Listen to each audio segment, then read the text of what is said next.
আচ্ছা ধরেন শেখ মুজিবুর রহমানের বাড়ি, শেখ হাসিনার বাবার বাড়ি, এটা ফেসিবাদের মূর্ত প্রতীক এই হিসাবে এটা নিশ্চিহ্ন করে দিতে হবে। এটা যারা করে, যারা এটা ভাঙচুর করেছে, বুলডোজার লাগিয়েছে, তারা বিপ্লবী, তারা অভ্যুত্থানকারী, তারা দেশপ্রেমিক, মেনে নিলাম, বাধ্য হয়ে অনুরোধে ঢেকে গেলাম, এই টাইপের মেনে নিলাম। কিন্তু ওখান থেকে যারা চুরি করে, ডাব খায়, ডাব নিয়ে বাসায় দৌড় দেয়, অটোতে করে লোহা লস্কর নিয়ে যায়, তারা কি? যে বিপ্লবীরা এটা ভেঙেছেন তারা ভাঙার কাজটি করেছেন। আচ্ছা, অনেকেই যারা তাদের অনুসারী, যারা বিএনপির মানুষ, যারা জামাত ইসলামীর মানুষ, যারা আওয়ামী লীগ বিরোধী, তারা সাধুবাদ বলেছেন, বলছেন আচ্ছা কাজ হয়েছে। ওই আচ্ছা কাজও না হয় মেনে নিলাম, কিন্তু এই যারা আচ্ছা কাজ বলছেন তারা কি এটাও মেনে নিচ্ছেন যে এই লোহা লস্কর আতেপাতে, আমি তো বলেছি লোহা লস্কর নেয় কারা? এগুলো কি ঘর বাড়িতে সাজায় রাখার জন্য নেয়? এগুলো তো নেয় হচ্ছে বাবাখুর, গাঁজাখুর। এরা রাত বিরাতে গৃহস্থের বাড়িতে ঢুকে ঢাকা শহরে এই গ্রিল ফুসকে গিয়ে বা গ্রিলটা কেটে নিয়ে গিয়ে বাবার টাকা দরকার, রাত বিরাতে সে এটা নিয়ে ওই ধরেন 50,000 টাকার জিনিস 2,000 টাকায় বেচে, 500 টাকায় বেচে, 700 টাকায় বেচে। আর 32 নম্বরের ওই জিনিস আপনি খুঁজলে কোন কোন ভাঙ্গারির দোকানে পাবেন, এরা কারা নিয়ে গেছে, এটা খুব কঠিন কাজ না। এই ভাঙচুর টাংচুর এটাও তো ইতিহাস হয়ে থাকবে না? একটা ইতিহাস মোছার জন্য 32 নম্বর ভাঙা হয়েছে, এটা একটা ইতিহাস।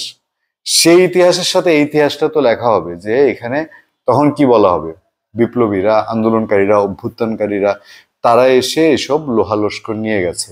ওখানে তো আর লিখা হবে না যে এই ফাঁকে কিছু গাঁজাখুর, বাবাখুর, তারা এসে এগুলো নিয়ে গেছে, সেটা তো আর লিখা হবে না। না, ইতিহাস কিভাবে লেখা হয় বা এই ঘটনা হয়েছিল, ঘটনার পর সব এরকম বুঝাই করে বাক্স পটলা দিয়ে ইট খুলে নিয়ে গেছে। একটাই বলে ইট রাখছে নাকি ভবিষ্যতে ছাত্রলীগ আসলে কপালে বসাবে এটার জন্য। আদৌ থেকে এগুলো বিশ্বাসযোগ্য? খবরটা একটু পড়ে নেই। শেখ মুজিবের ভাঙা বাড়ি থেকে যে যা পারছেন নিয়ে যাচ্ছেন, চ্যানেল 24 বলছে। সকালে রাজধানীর 32 নম্বরে শেখ মুজিবুর রহমানের বাড়ি ভাঙা চলছে, কিছু জায়গায় জ্বলছে আগুন। বৃহস্পতিবার সরেজমিন দেখা যায় বাড়ি যন্ত্র দিয়ে বাড়িটি ভাঙা দেখা গেছে। এদিকে কেউ লোহা রড, কেউ টিন, কেউ আবার শেখ মুজিব তার পরিবারের নিয়ে লেখা বই নিয়ে যাচ্ছে। ভালো, মানে লুটেরা দলের যদি প্রতিনিধি বলি, মানে এগুলো যারা নিচ্ছে বই তো আর তারা পড়ার জন্য নিচ্ছে, এটা বিশ্বাস কি আপনারা করবেন কিনা আমি জানি না। আমি কিন্তু যারা ভাঙছে তাদেরকে কিছু বলছি না, বলছি হচ্ছে এদেরকে। হ্যাঁ, এখন আর সাবজেক্ট যারা ভাঙেছে তাদের নিয়ে আমাদের বলা বলি কিছুটা শেষ।